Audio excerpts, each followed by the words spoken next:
Militar socialista. Introducción y capítulo 1. La violencia y la teoría militar en Karl Marx y Friedrich Engels. Arroja la bomba que ocupa metralla, coloca petardo, empuña el Estado, propaga tu idea revolucionaria, hasta que consigas amplia libertad.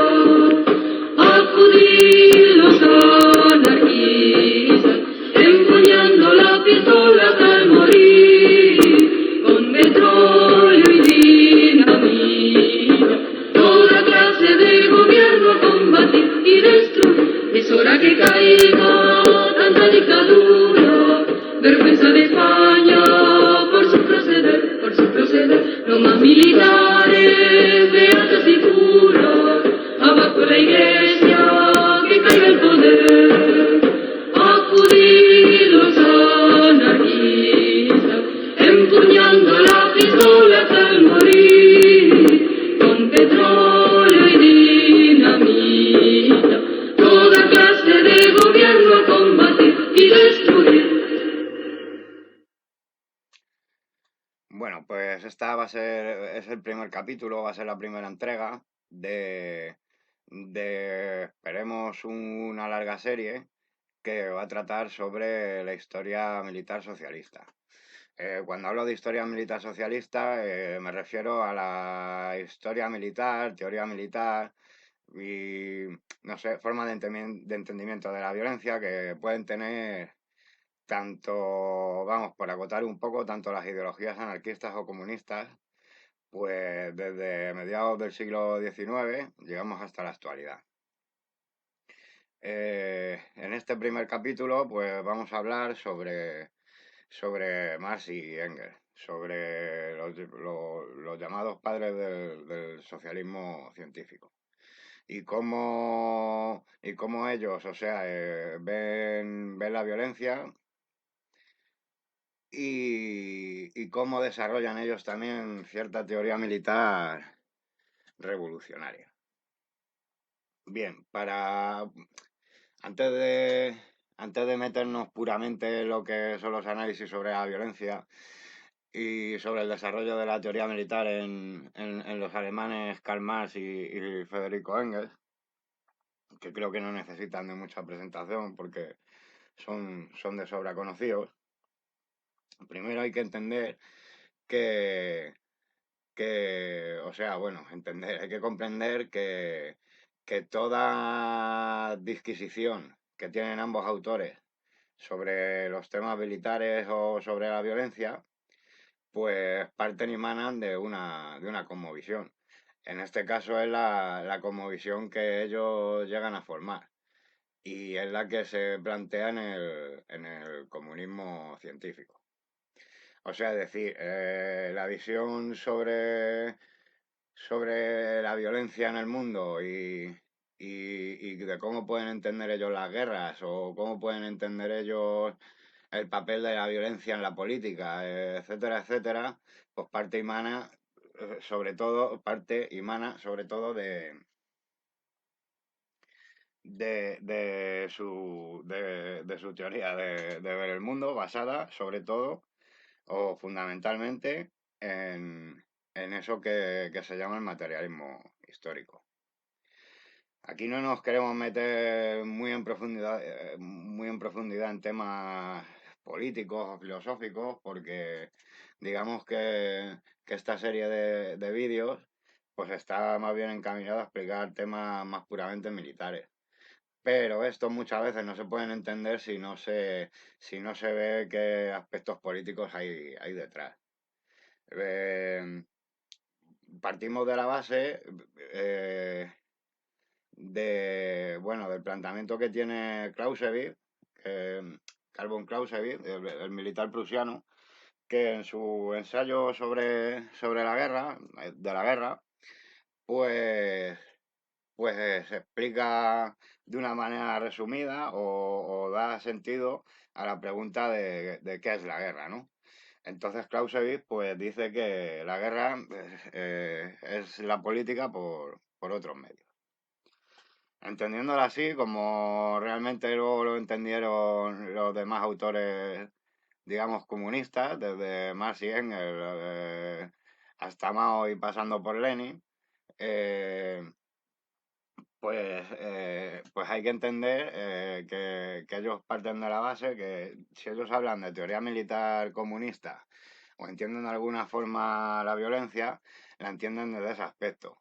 La entienden que todo parte, digamos, de problemas políticos. Y en este caso, en el caso marxista, pues esos problemas políticos pues tienen, digamos, una raíz económica, ¿no? Y que son cosas que vamos a ir viendo. Entonces, claro, el entendimiento por un lado, de la violencia por parte de Marx se basaría en algo así en que, pues, que la historia de la humanidad, la historia conocida,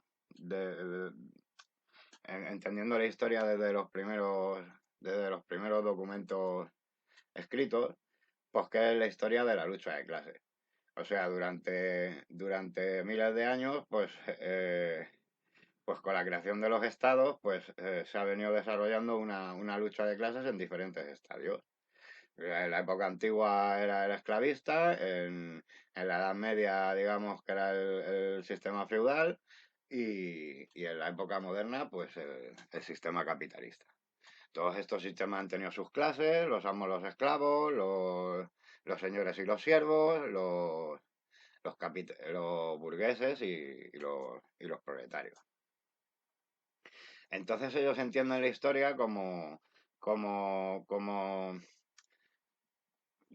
como la historia de unas clases enfrentadas.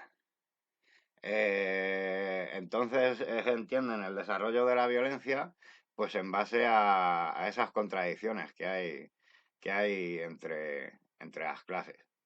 Pero ellos van más allá.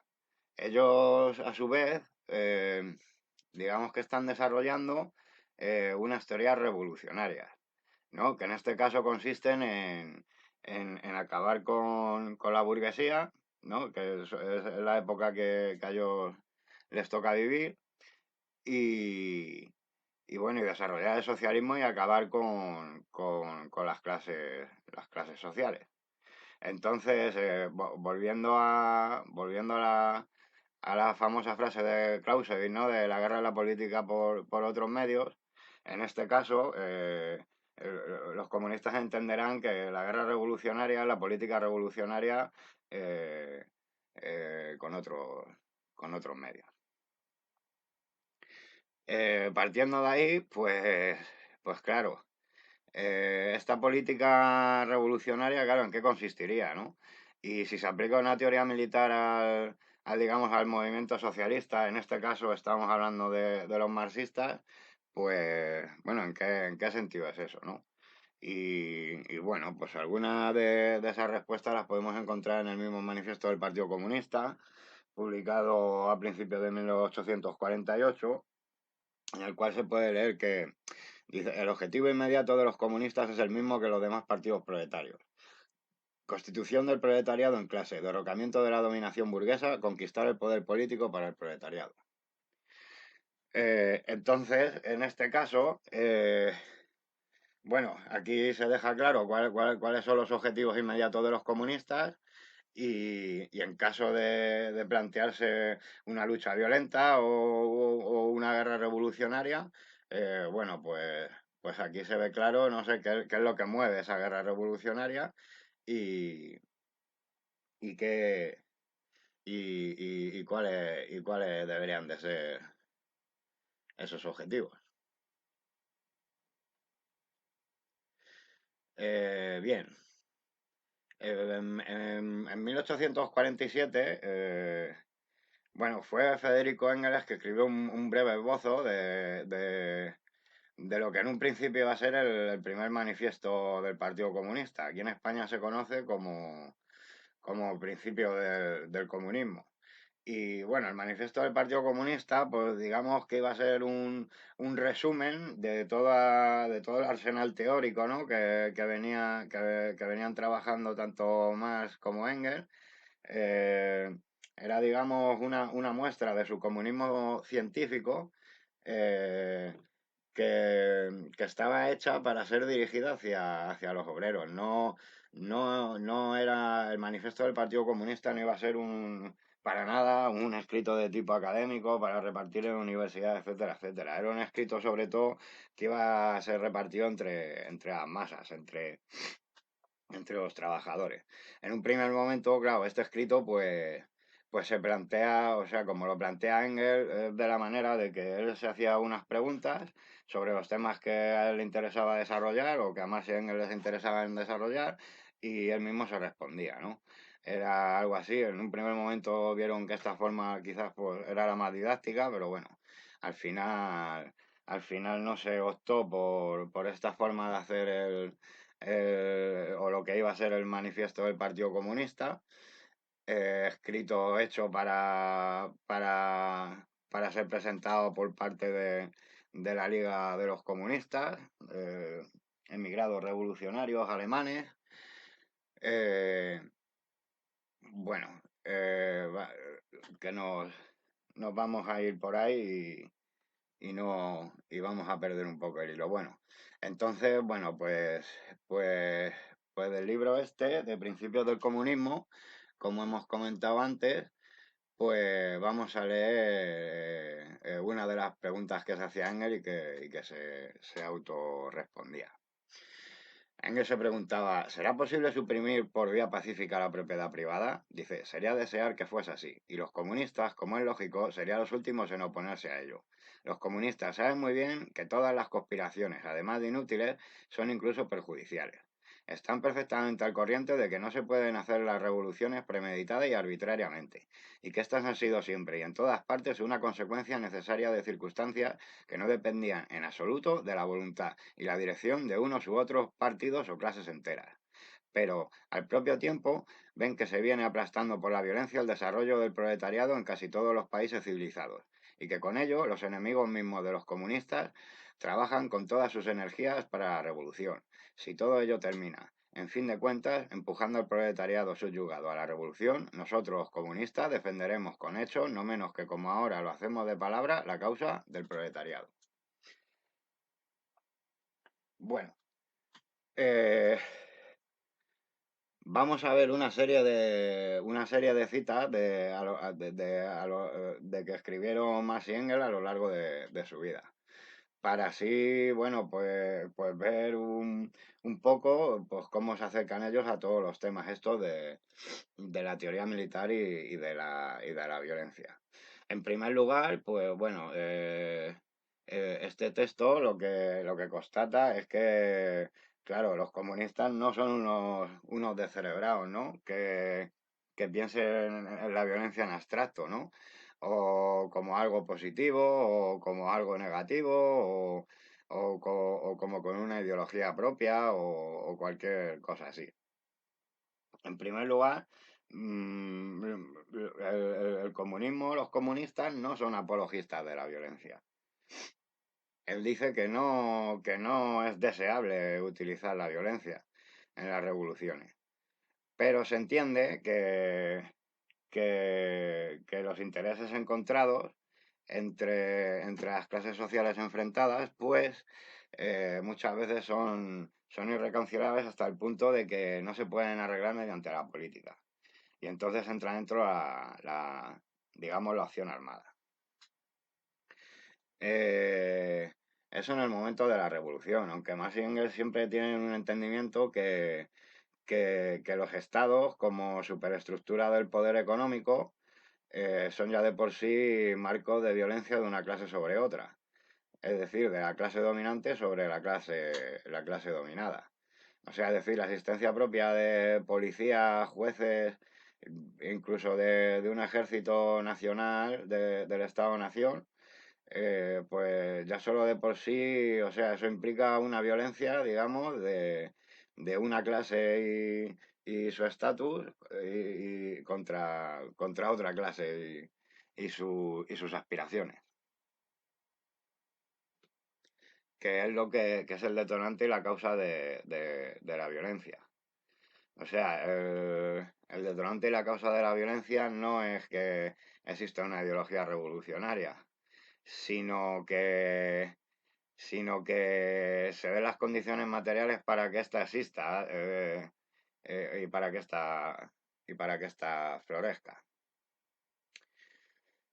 Engels, en una serie de artículos que escribió para el New York Daily Tribune, que eran titulados Revolución y Contrarrevolución en Alemania, pues recoge una serie de reflexiones, y esta vez serán sobre la insurrección.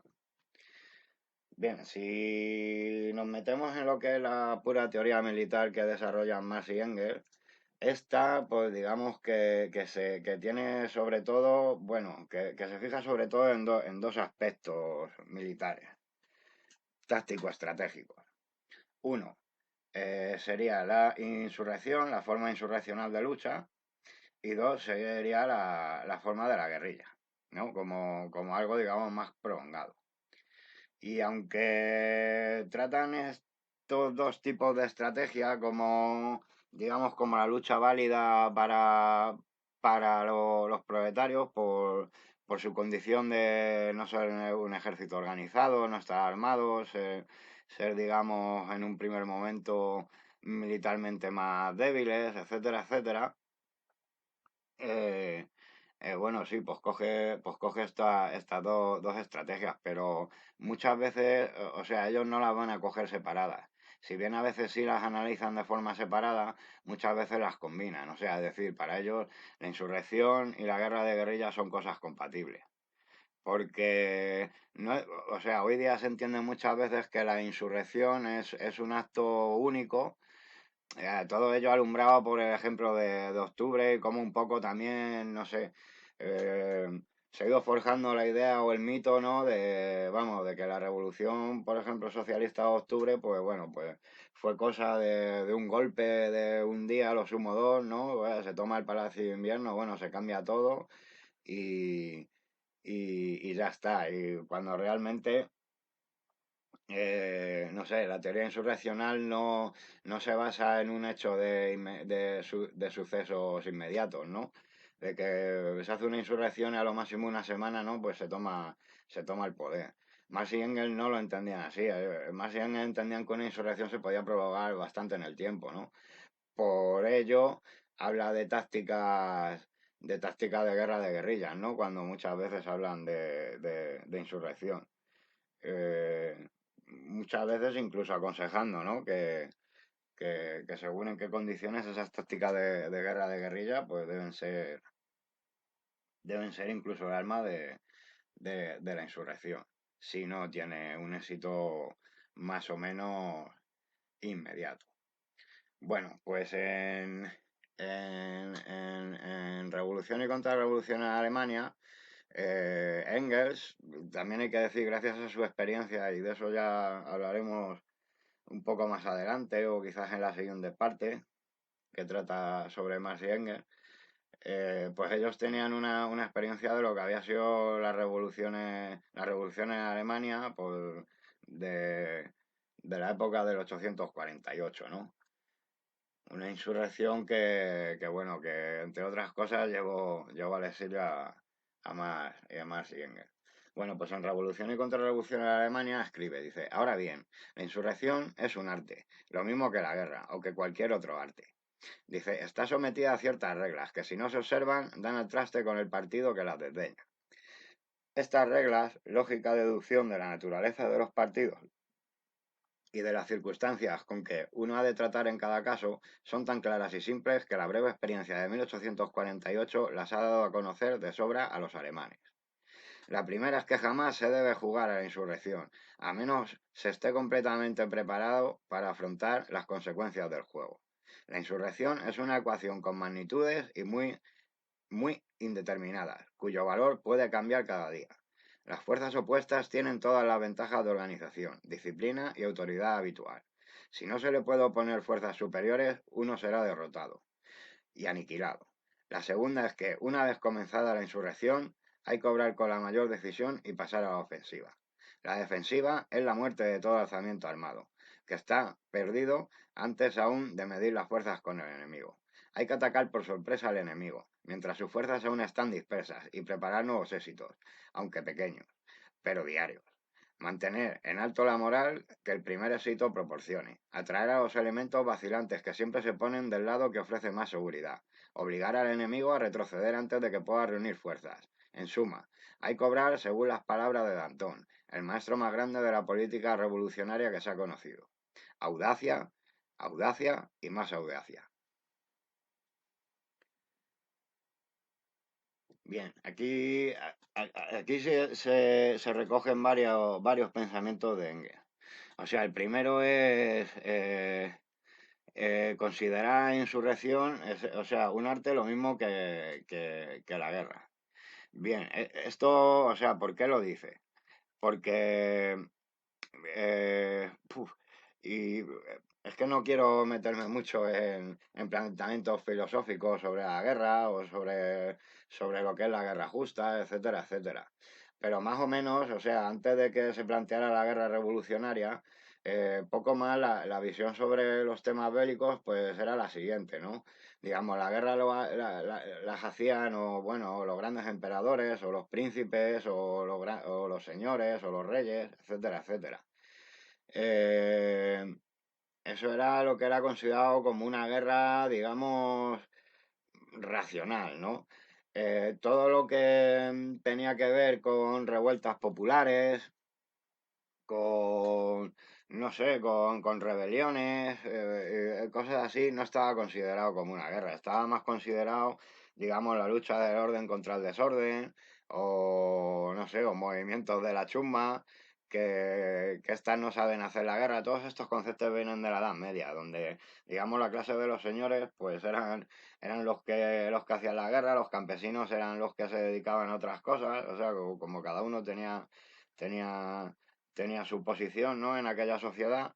Y entonces, claro, cuando alguien que no se suponía que no debía de hacer la guerra o ni siquiera estaba preparado para ello, no se le consideraba ni moralmente ni intelectualmente capaz para ello y la hacía, pues no sé, se le trataba un poco así como un bandolero, ¿no?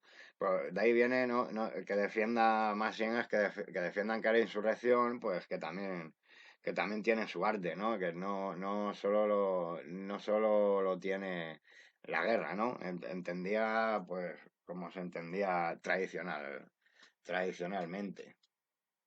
Y bueno, su experiencia en Alemania, pues le llevó a pensar eso, que la insurrección es algo muy serio, que si no se está decidido a hacerla, que mejor no se haga, porque conduce al fracaso. Y luego, bueno, pues toma, ves, aquí hablando de insurrección, por ejemplo, pues toca alguna de las tácticas de la estrategia de la guerra de guerrillas, como pueda ser, pues en primer lugar, la de no perder nunca la iniciativa en el ataque, y otra, pues no dejar reunir al enemigo las fuerzas suficientes para aniquilarnos cuando el enemigo con sus fuerzas reunidas tiene digamos, una potencia mucho más grande que lo que pueda tener los destacamentos revolucionarios. Son principios de la guerrilla que, bueno, ellos estudiaron mucho el caso de España, el caso de la guerra de independencia. Y bueno, y les fue convenciendo y fueron ideas que fueron trasladando digamos, a lo que sería la teoría militar revolucionaria. Coloca la bomba que busca metralla, coloca petardo, empuña el estado, propaga tu idea revolucionaria, hasta que consigas amplia libertad. Acudir los anarquistas, empuñando la pistola hasta el morir, con petróleo y dinamita, toda clase de gobierno a combatir y destruir. Es hora que caiga tanta dictadura, vergüenza de España por su proceder, no más militares, beatas y curas, abajo la iglesia, que caiga el poder. Acudir los anarquistas, empuñando la pistola hasta el morir,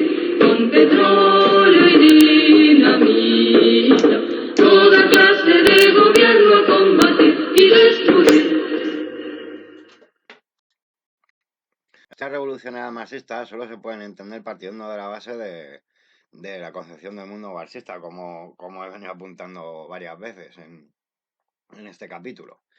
Eh, por ello, la violencia marxista parte de la existencia de clases enfrentadas, y estas están enfrentadas por las contradicciones que genera la posición que ocupan unos y otros en relación con la producción, la forma en la que ésta se desarrolla y en la forma en la que se distribuye esta producción. O sea, para entender un poco de cuál es la raíz de la violencia en la humanidad, bueno, voy a leer un pequeño pasaje de Ludwig Feuerbach y el fin de la filosofía clásica alemana, de Federico Engels, eh, publicado en Stuttgart en 1888, y que dice lo siguiente, ¿no? Cuando este está criticando las concepciones filosóficas de Louis Feuerbach. Dice, pero el amor, si el amor es, en Feuerbach, el hada maravillosa que ayuda a vencer siempre y en todas partes las dificultades de la vida práctica. Y esto en una sociedad dividida en clases con intereses diametralmente opuestos. Con esto desaparece de su filosofía hasta el último residuo de su carácter revolucionario. Y volvemos a la vieja canción. Amad los unos a nosotros, abrazados sin distinción de sexo ni de posición social, es el sueño de la reconciliación universal. Resumiendo, a la teoría moral de Feuerbach le pasa lo que a todas sus predecesoras. Está calculada para todos los tiempos, todos los pueblos y todas las circunstancias. La razón por la cual no es aplicable, nunca ni en parte alguna, resultando tan importante frente a la realidad como el imperativo categórico de Kant. La verdad es que cada clase y hasta cada profesión tiene su moral propia, que viola siempre que pueda hacerlo impunemente, y el amor, que tiene por misión hermanarlo todo, se manifiesta en forma de guerras, de litigios, de procesos, escándalos domésticos, divorcios y en la explotación máxima de los unos por los otros. Bueno, aquí un poco lo que Engels critica a Feuerbach es su manera idealista de hacerse una idea de conformar un mundo de paz y amor, cuando las condiciones materiales, o sea, no están preparadas para ello. O sea, más bien a Feuerbach le dicen algo así, que mientras haya cualquier tipo de abuso de un hombre a otro, pues siempre va a haber ahí una contradicción y una pugna y una lucha que se puede convertir en, o sea, desde una animadversión, un pequeño litigio, hasta un asesinato. Y si ya hablamos en el sentido social, ¿no? Que ellos entienden la historia por sociedades de clase, bueno, pues incluso puede llegar desde un pequeño sabotaje, una revuelta, hasta incluso una guerra revolucionaria con todas, con todas sus consecuencias, ¿no? Y con toda su intensidad. Sobre cómo entiende el máximo la violencia, pues también tenemos algo en el escrito de Engels, La revolución de la ciencia, de Eugenio Düring, de 1888, y bueno, popularmente conocido como el anti-Düring. En él, pues, se dice, el poder, la violencia, no es más que el medio, mientras que la ventaja económica es el fin. Y en la medida en que el fin es más fundamental que el medio aplicado para conseguirlo, en esa misma medida es en la historia más fundamental el aspecto económico de la situación que el político.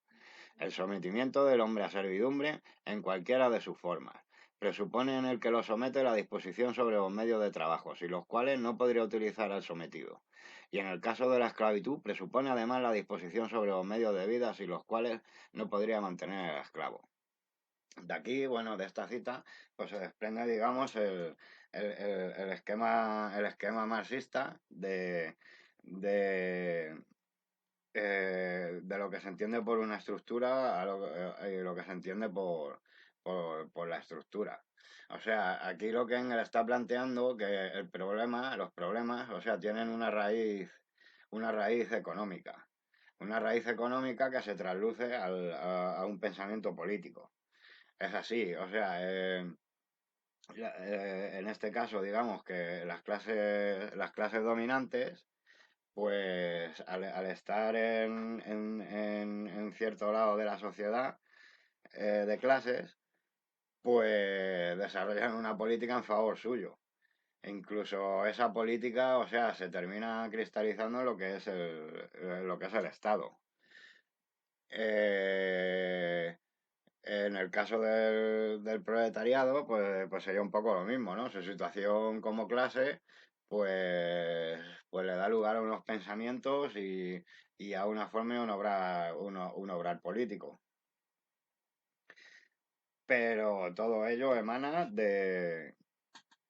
digamos, de una situación de contradicción entre lo que ellos llaman la fuerza de producción perdón, las relaciones de producción y las fuerzas productivas.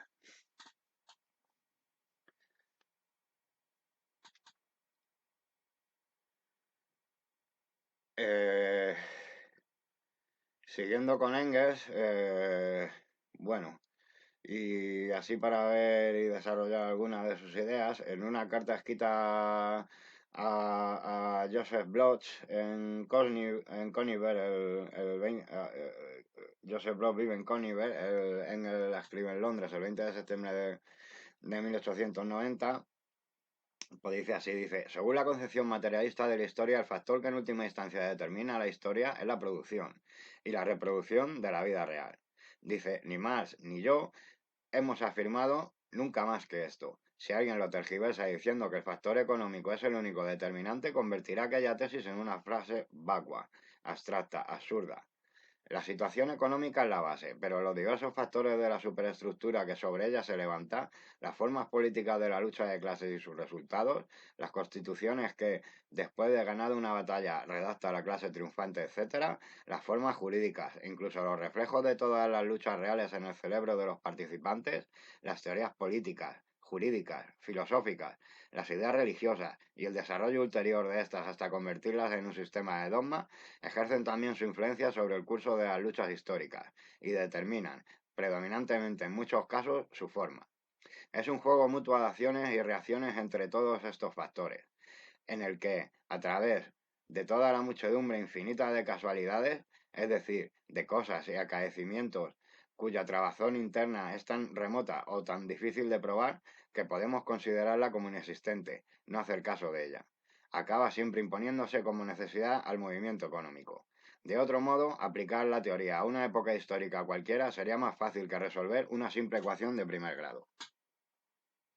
Bueno, aquí digamos que Engels vuelve sobre la misma idea. O sea, la base de todo, pues siempre la consideran económica. Es donde giran su concepción materialista de la historia. Es decir, respecto a la base económica, respecto a cómo uno se procure la vida,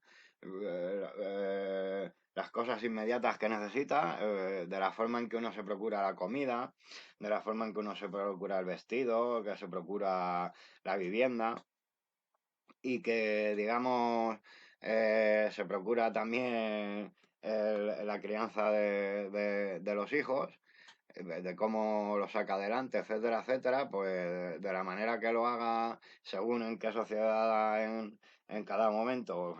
Bueno, en este caso hablaríamos del capitalismo. Pues vamos, depende de qué posición ocupe la producción, digamos, pues se pertenece a una clase o a otra. En este caso, bueno, sería una clase de propietarios de los medios de producción que, digamos, que viven de las plusvalías del obrero y en otro caso sería el obrero que no tiene medio de producción, solo puede vender como mercancía su fuerza de trabajo, es asalariado y produce plusvalía para el patrón. Digamos que esas serían las dos maneras en las que uno y otro se procuran su existencia y la de su prole. Y pues según eso pertenecen a una clase o a otra y ello pues determina luego pues digamos todo su pensamiento superestructural. Claro, ¿qué es lo que dice? Que, claro, llega un momento que no solo es determinante, digamos, la economía, la base económica, para entender todos los enfrentamientos entre los humanos. Pues luego de esas bases económicas, claro, surgen muchas ideas. Surgen ideas religiosas, surgen ideas filosóficas, políticas, surgen formas jurídicas, incluso surgen formas de, por llamarlo de alguna manera, de cultura. Y, y bueno, y estas muchas veces pues también son protagonistas, ¿no? de los conflictos entre los humanos, pero siempre todo, o sea, para más Engel va a tener una base económica. Y vuelvo a repetir, o sea, no ellos mismos, o sea, están diciendo que para ellos, o sea, no solo la base económica es lo que puede determinar, por ejemplo, el que estalle un conflicto violento entre las clases, ¿no? Eh, y habla de diversos factores superestructurales que también influyen.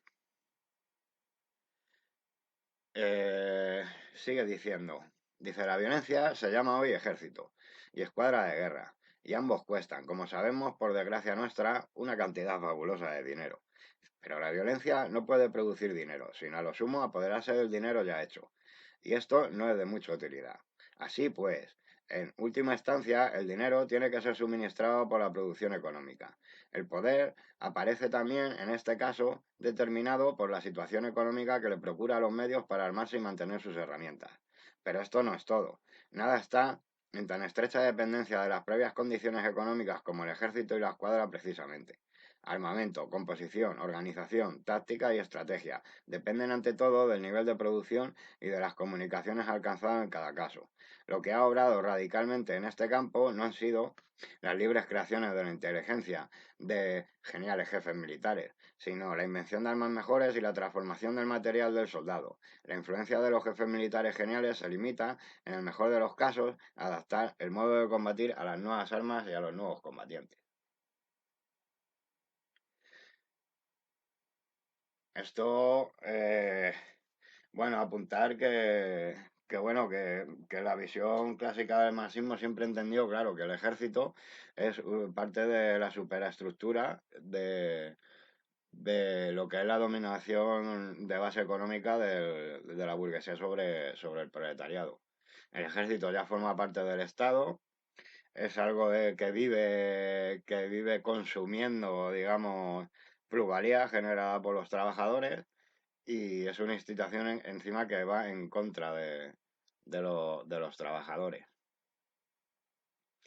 Eh, claro, el país que tiene un ejército fuerte es porque ese país tiene un alto nivel de productividad y además es capaz de extraer, o sea, contra más plusvalía sea capaz de extraer el Estado del proletariado, pues tanto más podrá dotar, digamos, a su ejército de mejores desarrollos armamentísticos y tecnológicos.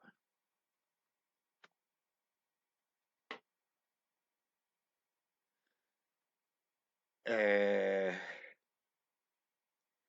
Otra de las características principales del sentido de la violencia marxista, pues consiste en sus dos principios estratégicos fundamentales.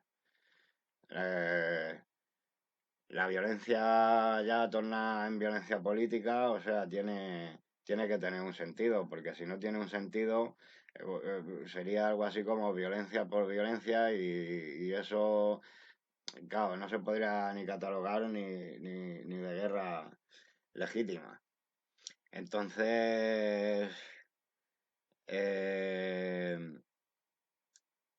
las características principales de los principios estratégicos fundamentales para el marxismo son el derrocamiento de la dominación burguesa, la toma del poder político por parte del proletariado como, como un principio, y luego sería, digamos, mantener un sistema de opresión con la dictadura del proletariado, con con el objetivo, digamos, de acabar de una vez por todas con las sociedades divididas en clases sociales.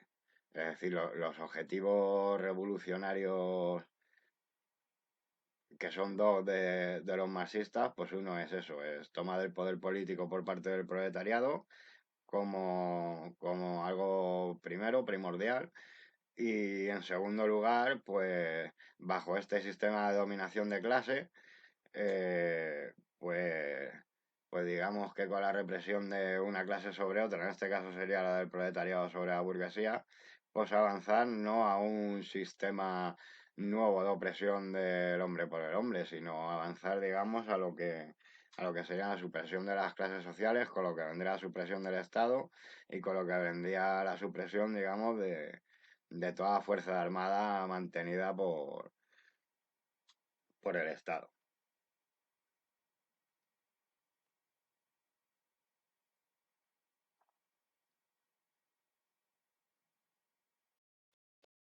Arroja la bomba que culpa metralla, coloca petardo, empuña el Estado, propaga tu idea revolucionaria, hasta que consigas amplia libertad. Acudir los anarquistas, empuñando la pistola hasta el morir, con petróleo y dinamita, toda clase de gobierno a combatir y destruir. Es hora que caiga tanta dictadura, vergüenza de España por su proceder, por su proceder. No más militares, beatas y curas, abajo la iglesia, que caiga el poder. Acudir los anarquistas, empuñando la pistola hasta el morir, con petróleo y dinamita, toda clase de gobierno a combatir y destruir. Un pueblo que quiere conquistar su independencia no debe delimitarse a los medios ordinarios de guerra. La sublevación en masa, la guerra revolucionaria y la guerrilla en todas partes, esos son los medios que pueden permitir a un pueblo pequeño vencer a uno más grande. Solo de ese modo un ejército débil puede mantener erguido a la cabeza entre otro más fuerte y mejor organizado.